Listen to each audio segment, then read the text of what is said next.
Our whole world runs on data. I mean, everything from our banking to our healthcare, it's all digital. But that also means it's all, well, vulnerable. And that's where the digital defenders come in. These are the cybersecurity pros on the front lines. So today, we're going to crack open the essential toolkit every single one of these defenders needs to get started, the CompTIA Security Plus certification. If you want to understand why these defenders are so absolutely critical, you really only need to look at one thing: ransomware. Just imagine this for a second. All of your company's data, everything you need to function, is suddenly locked up, encrypted. The attackers have the only key, and they're demanding a fortune for it. This isn't some movie plot, right? This is a real-world crisis that happens every single day, and it's exactly why we need trained security professionals more than ever. And believe me, ransomware is just the tip of the iceberg. The number of threats out there today it's kind of staggering.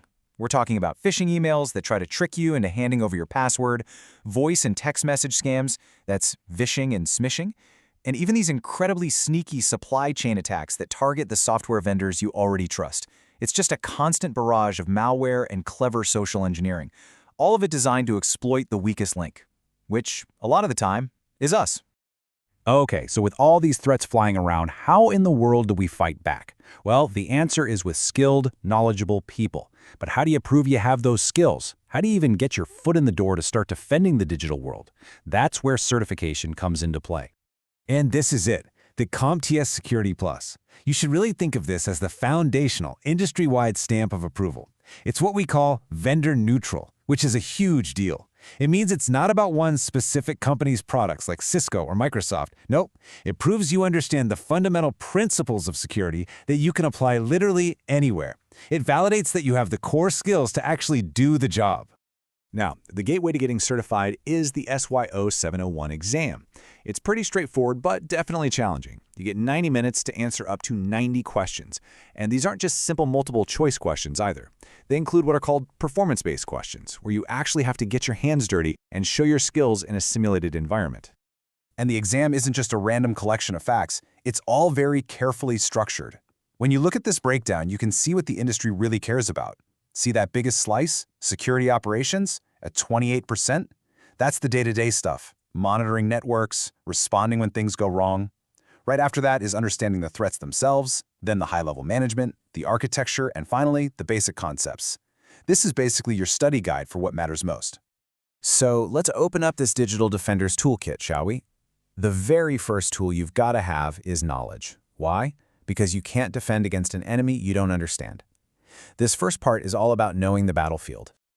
Cybersecurity is really just a constant chess match. On one side, you've got the attackers, the threat actors, and they can be anyone from a well-funded nation-state all the way to an insider with a grudge. On the other side, you have your defenses, your security controls. Some controls are preventive, like a firewall that stops an attack before it even starts. Others are detective, like an alarm system that screams, "Hey, we're under attack." It's this continuous cat-and-mouse game. And sometimes, the absolute best defense is a really clever trap. That's exactly what a honeypot is. It's a digital mousetrap. We set up a system that's designed to look like a juicy, valuable, and legitimate target. When the attackers take the bait, they're actually inside a sandbox where we can watch everything they do, learn their tactics, and gather intel to make our real defenses stronger, all while they're just spinning their wheels on a fake system. Pretty cool, huh? Okay, so knowing your enemy, that's step one. What's step two? Building your defenses. This next part of the toolkit is all about being proactive. It's about designing and building systems that are secure right from the very beginning. This is where we get into the architecture of security. And here's the thing. That fortress we're building, it isn't some single castle anymore, not even close. Today, we have to build defenses everywhere. In the old-school on-site data center, you bet.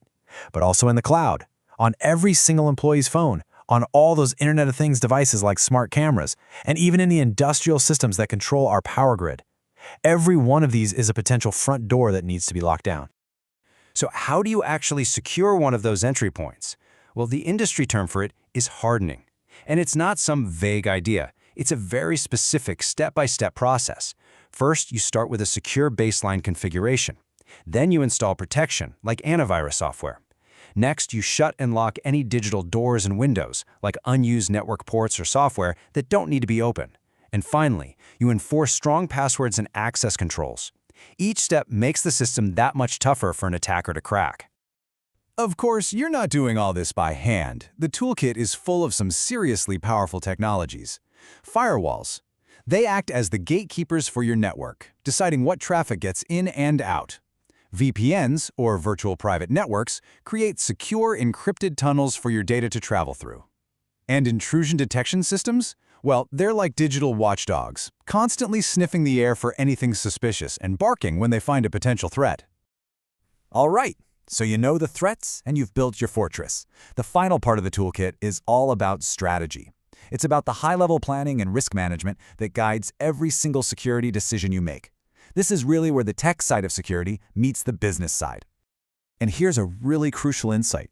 You can never eliminate 100% of the risk. It's just impossible. So the goal is to manage it strategically. For example, you can avoid a risk by deciding not to use a certain piece of software. You can transfer it by buying cybersecurity insurance to cover potential damages. Most of the time, though, you'll mitigate it by putting in security controls like firewalls. And sometimes, for a really small threat, you might just look at it and decide to accept the risk and move on. All of these decisions are guided by a formal structure, a framework of governance. It all starts at the top with high-level policies. These are statements about what the organization wants to do. Those get translated into mandatory standards, like all company laptops must have encryption. Those standards are then put into action through detailed step-by-step procedures. And finally, you have guidelines, which are just recommended best practices. It's a whole system to make sure security is done right, every time. So there you have it. We've unpacked the whole toolkit. From understanding the bad guys to building digital fortresses and managing risk at a high level. And the Security Plus certification? Well, that's the journey of mastering these tools and proving that you've got what it takes to be a digital defender. When it comes right down to it, this certification is way more than just a piece of paper. It's a statement. It proves that you get the core concepts you need to stand on the digital front lines. It's really that foundational first step into a career where you'll be actively protecting the very systems our entire modern world is built on. And that kind of leaves us with one final thought. The threats, they aren't going away. If anything, they're just getting more and more sophisticated. The digital world we've built is under constant attack. So the real question is, who's going to step up and build the defenses we need to protect it all? After hearing all this, maybe that defender is you.